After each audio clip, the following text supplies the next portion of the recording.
l-album tal-akwarelli ta' Vincenzo Fenech għandu ħafna akwarelli li fihom juru nisa jew irġiel ta' soċjetà differenti.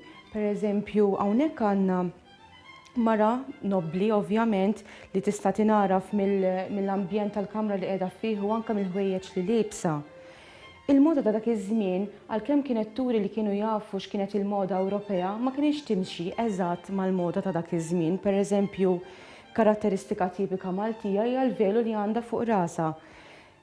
Karatteristika oħra tipika Maltija hija li d-dublett huwa kemm xejn qasir, xi ħaġa li ma tantx kont tara fil-moda Ewropea. Li l-bies jikkonsisti f'dik li tidher qisha libsa però fil-verità hija ġakketta u dublett separati u fuq quddiem kien ikollha hawnhekk dik li ngħidula pettorina qisha trianglu ta' drab li kienet tkun rikka ħafna b'xi embroidery rik li kienet tintlibes fuq is-sider.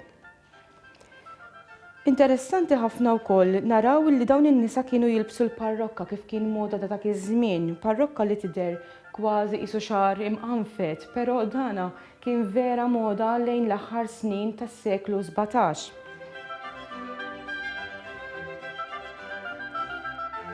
Meta kienu joħorġu fit-triq, in-nisa Maltin kienu jilbsu kostum kompletament differenti, xi ħaġa li ma kontx tara f'pajjiżi oħra Ewropej. Kienu jilbsu dublett iswed li għattilhom id-dublett normali li kienu jilbsu ġewwa biex id-draprik tiegħu kien jitatta kompletament.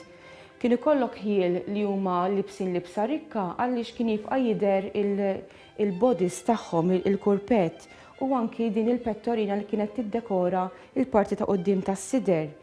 F'dan l-akwarella hawnhekk għandna grupp verament interessanti, għandna s-sinjura ma' żewġ inservjenti li waħda minnhom possibilment ukoll hija skjava. Ma ninsewx li l-iskjavitu kienet għadha komuni mal-Ewropa kollha u inqatad biss fil-bidu tas-seklu 19. Il-mara fil-fatt libsa dublett iswed fuq id-dublett tagħha normali u r-ras kienet dejjem titatta bidrab iswed li kien jissejjaħ iċ-ċulqana. Dan kien jikkonsisti f'rettanglu ta' drab li kien ikollu ħafna ġmieħ fil-ġenb u kien jagħti r-ras. Dan huwa indument li huwa tipikament Malti li wara żviluppa u sar l-onnella. Id-differenza bejn iċ-ċulqana u l-onnella kienet illi l-onnella kellha fuq ibes għaliex kien ikun b'xi baleni jew b'xi kartun.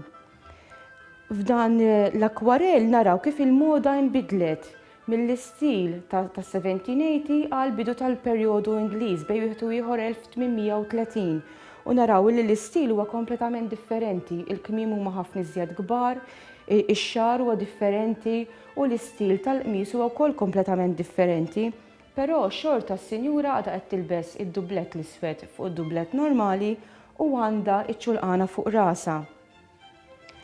Interessanti tassew huma wkoll l-akwarelli tan-nisa Maltin il-ħaddiema li hawnhekk qegħdin irrappreżentati jagħmlu xogħol varju fl-insiġ tad-drab. Kienu jilbsu qmies fuqha kien ikollhom bħal ġakkettina u interessanti ħafna li jilbsu id-geżwira li kienet bħal dublett li jintlibes fuq dublett ieħor jinqafel fil-ġenb. Dawna l-ħwejjeġ kienu jkunu magħmulin fid-dar. Allura kienu jagħmluhom huma stess kif qegħdin naraw f'dawn l-akwarelli. U ħafna drabi il-patterns tagħhom kienu jkunu rigi, patterns sempliċi li kienu jistgħu jsiru fid-dar għaliex patterns iżjed elaborati li kienu jilbsu n-nisa sinjuri u ma kienux jistgħu jagħmluhom fid-dar għax kienu jirrikjedu apparati speċjalizzati u ħafna iżjed għaljin li huma ma kellhomx.